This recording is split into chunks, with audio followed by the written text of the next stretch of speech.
సరే, గత టిఆర్ఎస్ ప్రభుత్వం ఒక దశాబ్ద కాలం ఈ ఫీజు రియంబర్స్మెంట్ సంబంధించినటువంటి వ్యవస్థని చిన్నాభిన్నం చేసి కొన్ని సంవత్సరాలుగా వారికి చెల్లించాల్సినటువంటి ఫీజులను చెల్లించకుండా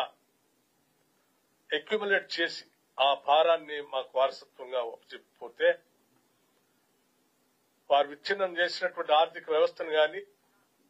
వ్యవస్థలను గాని బాగు చేసుకుంటూ ఒకదాన్ని ఒకటి పేర్చుకుంటూ ఆ సమస్యలన్నింటినీ పరిష్కారం చేస్తూ ముందుకు పోతున్నటువంటి విషయం కూడా మీకు తెలిసిందే.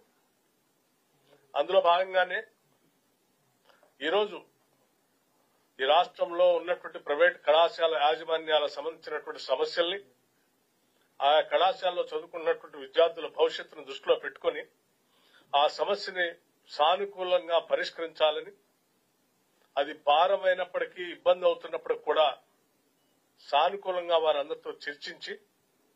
విద్యార్థి లోక భవిష్యత్తును దృష్టిలో పెట్టుకుని వారి ఫీజు రియంబర్స్మెంట్ సంబంధించినటువంటి ఏదైతే టోకెన్లు ఉన్నాయో ఆ టోకెన్లకు సంబంధించినటువంటి వరకు దాదాపు 600 కోట్ల రూపాయల వరకు త్వరితగతిన ఆ నిధుల్ని విడుదల చేయాలని, ఆ తర్వాత భవిష్యత్తులో కూడా మిగతా పెండింగ్ ఉన్నటువంటి వాటిని కూడా ప్రతి నెల ఎంతో కొంత స్ట్రీమ్ లైన్ చేయాలనేటువంటి ఆలోచనతోనే ఈనాడు ఈ రాష్ట్ర ప్రభుత్వం మంత్రివర్గ సభ్యులు, సహచరులు, ముఖ్యమంత్రి గారు అందరూ కూడా ఆలోచన చేసి ఈ నిర్ణయం చేసి ఈరోజు యాజమాన్యాలకు సంబంధించినటువంటి సంఘాలతో అట్లాగే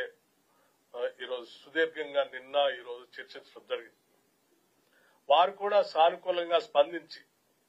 రాష్ట్ర ప్రభుత్వం చేస్తున్నటువంటి ఈ నిర్ణయాల్ని, ఆలోచనలు వాళ్ళు కూడా స్వాగతిస్తూ వారు ఇచ్చినటువంటి పిలుపుని, సమ్మెకు సంబంధించినటువంటి పిలుపుని